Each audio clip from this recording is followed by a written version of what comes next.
외교부가 왜 대통령 부인의 사적인 일을 챙깁니까? 대한민국이 김건희 왕국이었습니까?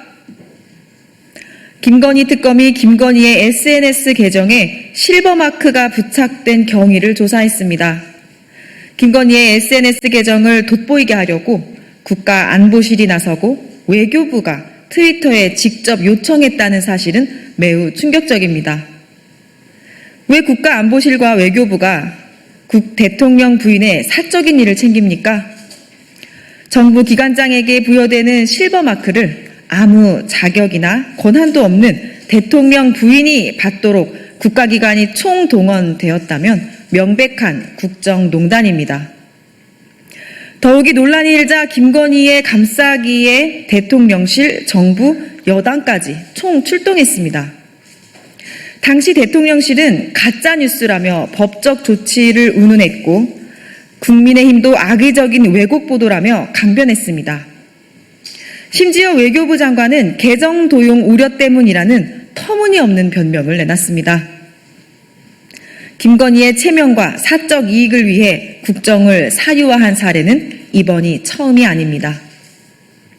김건희 일가의 주가 조작 무마 사건, 양평고속도로 노선 변경, 통일교 민원 해결 등에도 정부 부처와 산하기관이 동원됐다는 의혹이 이어지고 있습니다. 대통령 놀이를 위해 경찰까지 동원해 마포대교를 순시했던 일을 떠올리면 김건희는 이 나라를 자신의 왕국으로 여겼던 것입니다. 지난 3년 대한민국은 김건희의 왕국이었고 정부는 김건희의 장난감이었습니까? 특검은 윤석열 김건희 정권처럼 국가 권력을 사유화하는 일이 다시는 재발하지 않도록 김건희의 국정농단을 낱낱이 밝혀줄 것을 촉구합니다. 두 번째 논평입니다. 혁신을 외면하고 윤 어게인만 외치는 국민의힘 전당대회. 그 앞은 절벽입니다. 국민의힘 전당대회는 윤 어게인을 외치며 대행의 길을 향해 달려가고 있습니다. 한동훈 전 대표가 불출마 선언을 할 정도입니다. 지금 국민의힘 전당대회는 계엄 옹호와 부정선거 음모론을 외치는 전한길, 장동혁, 김문수만 목소리를 키우고 있습니다. 국민께서 아무것도 기대할 수 없는 당으로 전락하고 있습니다. 이제는 당이라는 말조차 붙이기 민망할 정도입니다. 국민의힘은 대체 어디로 가려고 합니까? 전한길의 입당과 10만 당원설에 놀라 국민의힘 혁신안은 사라져버렸습니다. 전광훈 자유통일당과 경쟁이라도 할 셈입니까? 이렇게 끝도 없이 추락할 작정이라면 이참에 자유통일당과 합당이라도 하십시오.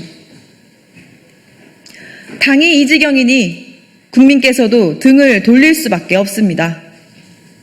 최근 여론조사에서 국민의힘 지지율은 17%로 역대 최저율을 경신했습니다.